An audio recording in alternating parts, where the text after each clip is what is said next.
పిత పుత్ర పవిత్ర ఆత్మ నామమున ఆమేన్. ప్రభు మీతో ఉండునుగాక, మీ ఆత్మతోనూ ఉండునుగాక. నిర్గమకాండము 32వ అధ్యాయము 26వ వచనము. మోషే శిబిర ద్వారం వద్ద నిలుచుండి, ప్రభు పక్షమును అవలంబించు వారెవరో నా యొద్దకు రండు అని కేక పెట్టెను. వెంటనే లేవీయులందరూ అతని చుట్టూ గుమిగూడిరి.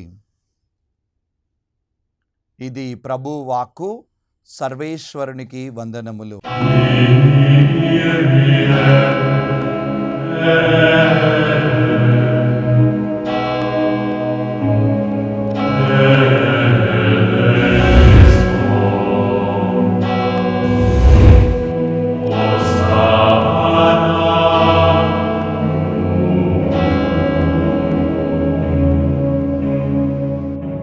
హల్లెలూయా, hallelujah. Praise the Lord, praise the Lord. తండ్రి వందనం, తండ్రి స్తోత్రం. యేసువా వందనం, యేసువా స్తోత్రం, యేసువా ఆరాధన, యేసువా మహిమ, యేసువా ఘనత. ఆత్మదేవా వందనం, ఆత్మదేవా స్తోత్రం. హల్లెలూయా, హల్లెలూయా, హల్లెలూయా. క్రీస్తునాథుని యందు ప్రియ సోదరి సోదరులారా, దివ్యవాణి వీక్షకులారా, మరొక మారు క్రీస్తు సందేశం అను ఆధ్యాత్మిక కార్యక్రమమునకు మిమ్మందరినీ హృదయపూర్వకంగా ఆహ్వానిస్తున్నాను. ఈరోజు మనము ధ్యానించే అంశము, నీవు ఎవరి పక్షమున ఉన్నావు? మనం జీవించే కాలములో, మనం జీవించే ప్రదేశములో మనము ఒకరి పక్షమున నిలబడతాం, ఇంకొకరి పక్షమున మనము దూరంగా ఉంటాం. మంచి పక్షమున నిలబడితే నీ జీవితం బాగుపడుతుంది, చెడు పక్షమున నిలబడితే నీ జీవితం అంతమవుతుంది. అందుకే ఈరోజు ప్రభు నిన్ను అడుగుతున్న ప్రశ్న, నీవు ఎవరి పక్షములో జీవిస్తున్నావు? చిన్నప్పుడు జ్ఞానస్నానం తీసుకున్నప్పుడు మనల్ని ప్రశ్నించారు. ఏమని ప్రశ్నించారంటే, యేసు పక్షమున ఉంటావా, సైతాను పక్షమున ఉంటావా? సైతానును దాని క్రియలను త్యజిస్తున్నావా అని అడిగినప్పుడు మనం ఇచ్చిన సమాధానం, త్యజిస్తున్నాను, సైతాను పక్షమున ఉండను, యేసు పక్షమున ఉంటాను అని చెప్పి నువ్వు సెలవిచ్చావు. సైతాను ఆకర్షణలన్నింటినీ త్యజిస్తున్నావా అంటే త్యజిస్తున్నానని చెప్పావు. దాని క్రియలన్నింటినీ త్యజిస్తున్నావు అంటే త్యజిస్తున్నానని చెప్పావు. అంటే దేవుని పక్షమున ఉంటానని మాట ఇచ్చావు, సైతాను పక్షమున ఉండనని మాట ఇచ్చావు. మరి నువ్వు నిజంగా దేవుని పక్షమున ఉన్నావా? ఒకసారి పరిశీలించుకో. పునరుత్థానుడైన యేసు పక్షమున నీవు నిలబడుతున్నావా? ఈరోజు మనం చదివిన పాఠంలో నిర్గమకాండం 32వ అధ్యాయంలో జరుగుతున్న సంఘటన మనం ఒకసారి పరిశీలన చేస్తాం. మోషే 40 రోజులు 40 రాత్రులు ప్రభుతో ఉండడానికి కొండ మీదకి ఎక్కాడు. కొండ దగ్గర, సినాయి కొండ మీద ప్రభుతో గడుపుతున్న సందర్భంలో కింద ఉన్న ఇజ్రాయేలు ప్రజలు, మోషే ఎన్ని రోజులైనా సరే కొండ దిగి రావట్లేదు అని చెప్పేసి అహరోను వద్దకు వెళ్ళి, మాకొక బంగారు దూడను నిర్మించుము, తయారు చేయుము అని చెప్పేసి తమ బంగారం అంతా ఇచ్చి అహరోను చేత ఒక బంగారు దూడను వాళ్ళు చేయించుకొని ఆ బంగారు దూడ చుట్టూ చేరి, ఇదిగో ఇతడే, ఈ బంగారు దూడనే మమ్మల్ని ఐగుప్తు నుండి తీసుకుని వచ్చిన దూడ అని చెప్పేసి వాళ్ళు దేవుణ్ణి మరచి వారు ఏం చేస్తున్నారంట, దూడను ఆరాధిస్తున్నారు. అప్పటి వరకు దేవుని పక్షమున ఉన్న వాళ్ళు దేవుని పక్షాన్ని వీడి ఇదిగో దూడ పక్షమునకు చేరారు. ఈ విషయం పైనున్న దేవుడు చూసి మోషేతో అంటున్నాడు, ఈ ప్రజలు ఎంత మూర్ఖులు, నా పక్షమున ఉండాల్సిన వాళ్ళు, నాతో ఉండాల్సిన వాళ్ళు నా పక్షమును వీడిపోయారు. ఇలాంటి సందర్భంలో మోషే కొండ నుండి దిగి వస్తూ అందరికీ కేక పెడుతున్నాడంట. ప్రభు పక్షమున అవలంబించు వారెవరో నా యొద్దకు రండు అని పెద్ద కేక వేయగా 12 గోత్రములు ఉన్నాయి అక్కడ. ఆ 12 గోత్రములలో ఒకే ఒక గోత్రం మాత్రము దేవుని దగ్గరకు, దేవుని పక్షంలో ఉండాలని వస్తున్నారు. వారే ఎవరంటే లేవీయులు. లేవి అనే మాటకు అర్థం ఏంటంటే హత్తుకునేవారు. ఈ లేవీయులు దేవునికి హత్తుకొని జీవించారు. అప్పటి వరకు వీరి జీవితం శాపగ్రస్తమైన జీవితం. ఆదికాండం 49వ అధ్యాయంలో మనం చదువుతాం. ఈ లేవీయులు అప్పటి వరకు ఆయుధ పక్షమున ఉన్నారంట. అందుకే వారు శాపగ్రస్తులైనారు. కానీ ఎప్పుడైతే ఈ యొక్క మోషే కొండ దిగుతూ ప్రభు పక్షమున ఉండదలసిన వాళ్ళు నా యొద్దకు రండి అన్నప్పుడు వాళ్ళు తమ ఆయుధములన్నిటినీ, తమ పాత జీవితం అంతటిని వదిలిపెట్టి ఈ లేవి గోత్రం వాళ్ళు దేవుని పక్షమున నిలబడ్డారు. ఫలితం ఏం జరిగిందో మీ అందరికీ తెలుసు. అప్పటి నుంచి దేవుడు లేవి గోత్రాన్ని ఎన్నుకొని తన యాజకత్వపు బాధ్యతలను వారికి ఇచ్చారు. దీన్ని బట్టి మనం అర్థం చేసుకోవాలి, దేవుని పక్షమున ఉంటే ప్రభు నిన్ను ఆశీర్వదిస్తాడు. దేవుని పక్షమున ఉంటే ప్రభు నిన్ను దీవిస్తాడు. దేవుని పక్షమున ఉంటే దేవుడు నిన్ను ఉన్నతమైన స్థానమునకెత్తుతాడు.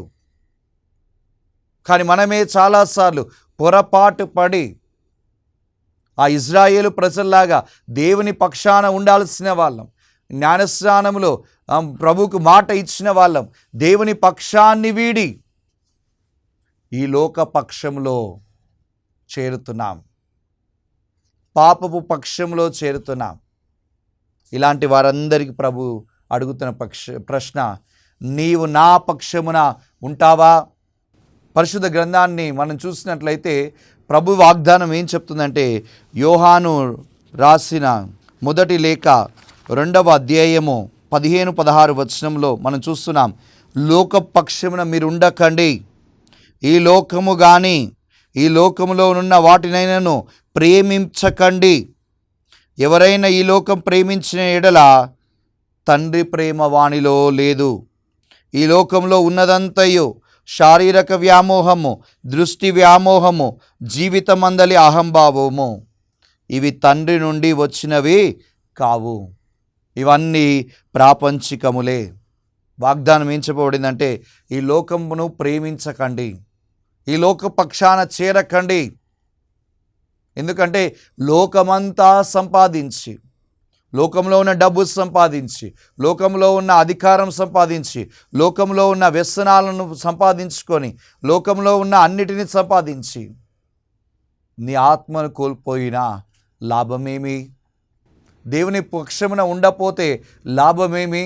దేవుని పక్షమున ఉంటేనే దేవుడు నిన్ను పైకి లేపుతాడు. పరలోకానికి, ఉన్నతమైన స్థానానికి, యాజకత్వ స్థానానికి నిన్ను పైకి లేపుతాడు. మరి ఈ లోకం వైపు చూస్తున్నావా? లోకంలో ఏమేమి ఉన్నాయంటే ఇక్కడ రాయబడి ఉంది, శారీరక వ్యామోహము, శరీరానికి సంబంధించిన కోరికలు, దృష్టి వ్యామోహం, కళ్ళకు సంబంధించిన వ్యామోహాలు, జీవితం అందలి అహంభావం అంటే గర్వం ఉంది. ఇవి ఉంటే నీవు ప్రభు పక్షమున లేవు. ఈ లోకపు వ్యసనాలు, త్రాగుడు, రోగము, ఈ లోకపు వ్యసనాలు, అందచందాల మీద అధిక శ్రద్ధ కలిగి ఉండడం, ఈ లోకపు వ్యసనాలు, మాదక ద్రవ్యాలు, ఈ లోకపు వ్యసనాలు, వ్యభిచారాలు, ఈ లోకపు వ్యసనాలు, ఇతరుల సొమ్మును ఆశించి దొంగతనాలు, ఇవి ఉంటే నువ్వు దేవుని పక్షమున లేవు. లేవీయులు దేవుని పక్షమున ఉన్నారు కాబట్టి దేవుడు ఆ లేవీయులను ఉన్నతమైన స్థానంలోనికి ఎంచుతున్నాడు.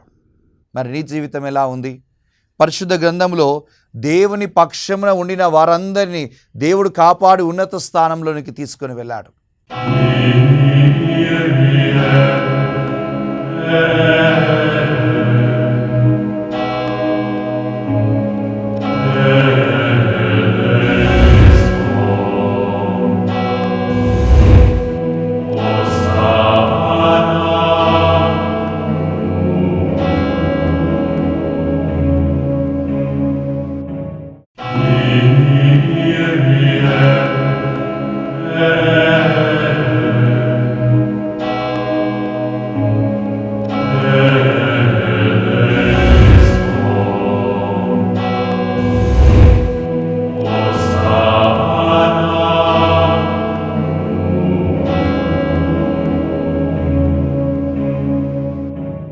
మీరు గమనించినట్లయితే అతను కూడా మోసపోతున్నాడు. లాబాను చేతిలో అతను మోసపోతూ ఉన్నాడు.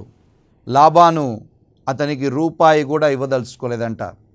తన కుమార్తెలు ఇద్దరిని కూడా పెళ్లి ఇచ్చిన తర్వాత యాకోబు తన ఇంటికి వెళ్ళాలనుకున్నప్పుడు లాబాను తన లాభం చూసుకుంటున్నాడు.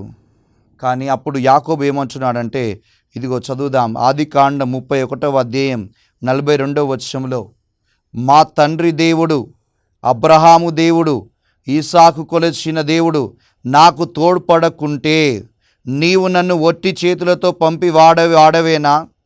దేవుడు నా కాయకష్టమును నా బాధలను చూచి నన్ను మందలించెను, నాకు అన్నిటినీ దయచేసెను. నిజమే, దేవుడి పక్షమున యాకోబు ఉన్నాడు. అందుకే లాబాను మామ మోసం చేయాలనుకున్నా దేవుడు మాత్రం అతన్ని తోడై ఉండి అతన్ని దీవించాడు. ఈసాకు దేవుడు, అబ్రహాము దేవుడు నాతో ఉండి నన్ను నడిపించాడు. నేను ఆయన పక్షమున ఉన్నాడు కాబట్టి అతడు నా పక్షమున ఉండి నీవు నన్ను మోసం చేయకుండా నాకు సంపదలను అన్నిటినీ కూడా ఇస్తున్నాడు అని చెప్పేసి యాకోబు అంటున్నాడు.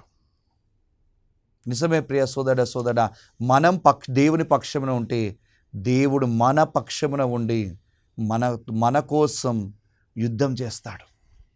అందుకే నిర్గమకాండంలో మనం చదువుతాం. నిర్గమకాండం 14వ అధ్యాయం 14వ వచనంలో, మీరు కదలక మెదలక ఉండుడి, దేవుడు మీ పక్షమున పోరాడును. ఎర్ర సముద్రం ముందు నిలబడ్డ మోషే దేవుని పక్షాన ఉన్నాడు.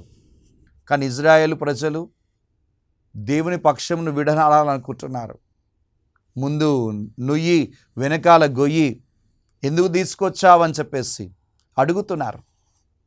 కానీ మోషే మాత్రం దేవుని పక్షాన ఉన్నాడు, దేవుని వైపు చూస్తున్నాడు. ప్రభువా, ఎర్ర సముద్రము ముందు వెనకాల సైనికులు, ఈ మధ్యలో మమ్ము రక్షించుమయ్యా.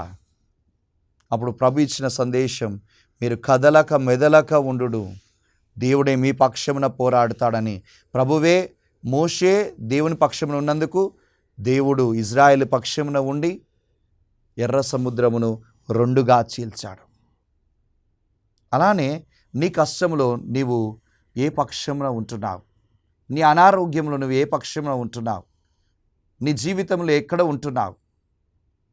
చాలాసార్లు చాలామంది చేస్తున్న పొరపాటు ఏంటంటే, ఏదైనా కష్టము, సమస్య, రోగము కుటుంబంలో రాగానే ప్రభు పక్షము నుండి వెళ్ళిపోతారు, దేవుని మర్చిపోతారు. అందుకే ఏం జరుగుతుందంట అంటే ఆ కుటుంబంలో అద్భుతం జరగదు. నీ చుట్టూ ఏమి జరిగినా నువ్వు ప్రభు పక్షమున నిలబడు, ప్రభు నీ తరపున పోరాడతాడు. నువ్వు దేవుని పక్షములో ఉండుమో. గత 40 రోజులుగా తపస్కాలంలో యేసు శిలువ శ్రమలను మీరందరూ ధ్యానించారు. యేసు శిలువ శ్రమను ధ్యానించేటప్పుడు మనం చూస్తూ ఉన్నాం, ప్రభు పక్షమున ఎవరైనా ఉన్నారు? యేసు ప్రభుతో ఎవరైనా ఉన్నారా? 3 సంవత్సరాలు ఉన్న శిష్యులందరూ కూడా పారిపోతున్నారు. యేసు ప్రభుకి బాధలు, శ్రమలు వస్తూ ఉన్నాయి. కఠినమైన క్రూరుల వలె యూదులు, రోమన్ సైనికులు ఆయన్ను కొడుతున్నారు. ఆయనకెవ్వరూ లేరు, ఒంటరిగా ఉంటున్నాడు. ఇలా ఒంటరి అయిన వాడు ఎవరి పక్షమున నిలబడ్డాడు? దేవుని వైపు చూస్తున్నాడు, దేవుని పక్షమున ఉన్నాడు.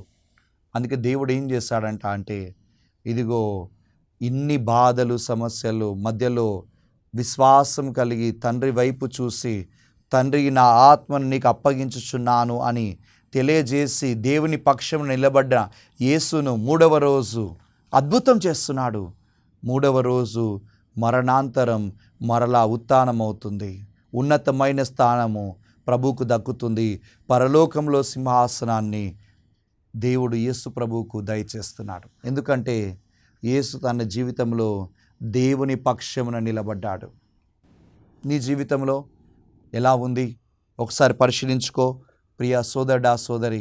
లోకం పక్షమున నీవు ఉండకు, దేవుని పక్షంలో చేరు. లేవీయులు దేవుని పక్షంలో చేరగానే ఉన్నతమైన స్థానం. యాకోబు దేవుని పక్షంలో ఉన్నప్పుడు లాబాను మోసం చేసే వాళ్ళే వాళ్ళే అన్నిటినీ ఇచ్చి మరలా ఇంటికి పంపిస్తున్నారంట. మోషే దేవుని పక్షమున నిలవగా దేవుడు అతని పక్షమున నిలబడి ఎర్ర సముద్రం రెండుగా చీల్చాడు. యేసు ప్రభు దేవుని పక్షమున నిలబడగా ఉన్నతమైన స్థానం, ఉత్థానము ఆయనకు దక్కుతుంది. మరి నీ జీవితం ఎలా ఉంది? ఒకసారి పరిశీలించుకో. ప్రభు పక్షమున నిలబడు. ప్రభు నీ పక్షమున నిలబడతాడు, నిన్ను దీవిస్తాడు, నిన్ను ఆశీర్వదిస్తాడు. పరిశుద్ధ గ్రంథములో ప్రభు పక్షమున నిలబడిన ప్రతి కుటుంబము ఆశీర్వదించబడుతుంది. యోబు జీవితం కూడా మీరు గమనించండి. యోబు జీవితం, యోబుకున్న భార్య, దేవుని పక్షమున నిలబడాల్సిన భార్య, కుటుంబ యజమానితో నిలబడాల్సిన భార్య దేవుని పక్షాన్ని వదిలిపెట్టి వెళ్ళిపోతుంది. కానీ యోబు మాత్రం ప్రభు పక్షమున నిలబడ్డాడు, ప్రభుతో ఉన్నాడు. కష్టాల మధ్యలో, సమస్యల మధ్యలో ఏం జరుగుతుందంటే గొప్ప కార్యం జరుగుతుంది. ప్రియ సోదరుడా, సోదరి, యోబుకు పోగొట్టుకున్న అన్నిటిని కూడా దేవుడు రెండంతలుగా ఆశీర్వదించి ఆయనను బలపరుస్తున్నాడు. కాబట్టి ప్రభు పక్షమున నిలబడదాం. ప్రభు నిన్ను, నీ కుటుంబాన్ని దీవించుదురుగాక. కళ్ళు మూసుకొని చేతులు జోడించి ప్రభువుని అడుగుదాం. దేవా, నీ పక్షంలో నిలబడే మంచి కృప, ఆశీర్వాదం మాకు దయచేయండి అని చెప్పేసి ప్రభుని అడుగుదాం. చాలాసార్లు మనం దేవుని పక్షంలో నిలబడట్లేదు, ఈ లోకంలో నిలబడుతున్నాం, పాపంలో నిలబడుతున్నాం. అందుకే దేవా మమ్ము క్షమించుమని అడుగుదాం. ప్రార్థన చేసుకుందాం. మహోన్నతుడా, సర్వశక్తిమంతుడా, నీ పరిశుద్ధ నామమునకు స్తోత్రములు, వందనములు తండ్రి. నీ పక్షమున నిలబడితే నీవు దీవిస్తావని మాకు సెలవిస్తూ ఉన్నావు. నిజమే ప్రభువా, చాలాసార్లు మేము లోకపు పక్షములో, పాపములో ఉండి దీవెనలన్నిటినీ కూడా కోల్పోతున్నాం. యెషయా గ్రంథం 59:2లో నువ్వు చెప్తున్న మాట, ఇదిగో నేను ఆశీర్వదించడానికి నా చేతి కురచగా లేదు, కానీ నీ పాపమే అడ్డుగోడగా ఉంది. నువ్వు పాప పక్షంలో ఉన్నావు కాబట్టి నిన్ను ఆశీర్వదించలేకపోతున్నాను అంటున్నావు. అలాంటి పాపములన్నిటినీ ఈరోజు మేము త్యజిస్తున్నాము తండ్రి. ఈరోజు నిన్ను ఎన్నుకుంటున్నాం. లేవీయులు నిన్ను ఎన్నుకున్నట్లు మా జీవితంలో నిన్ను ఎన్నుకుంటుండగా మా కుటుంబములు నీ పక్షమున ఉండునుగాక. నీ పక్షమున చేరిన ప్రతి బిడ్డను ప్రభువా నీవు దీవించండి. లోకమును విడిచి నా దగ్గరకు రండి అని నువ్వు పిలిచావు నీ శిష్యులను. వారు నీ పక్షంలో చేరి నీ చేత దీవించబడ్డారు. మేము కూడా ఈ లోకపు వ్యామోహములను విడిచి నీ పక్షంలో చేరి నీ చేత దీవించబడే గొప్ప కృపను మాకు దయచేయండి. ప్రభువా, యాకోబు దీవించబడినట్లు, మోషే దీవించబడినట్లు ప్రభువా నీవే మా పక్షమున మాతో ఉండి మా కోసం పోరాడి కీడుల నుండి, సమస్య నుండి, రోగం నుండి విడుదల దయచేయండి తండ్రి. మమ్మ మీ బిడ్డగా మార్చుకోనండి. నీ పక్షంలో ఉండే కృపను మాకు దయచేయమని ఈ మనవులన్నింటినీ మా రక్షకుడు, మా నాథుడు యేసు అతి పరిశుద్ధ నామంలో అడిగి ప్రార్థిస్తున్నాము తండ్రి. ఆమేన్. ప్రభు మీతో ఉండునుగాక, మీ ఆత్మతోనూ ఉండునుగాక. సర్వశక్తిగల సర్వేశ్వరుడు పిత, పుత్ర, పవిత్ర ఆత్మ మేము దీవించి ఆశీర్వదించి కాచి కాపాడుదురుగాక. ఆమేన్.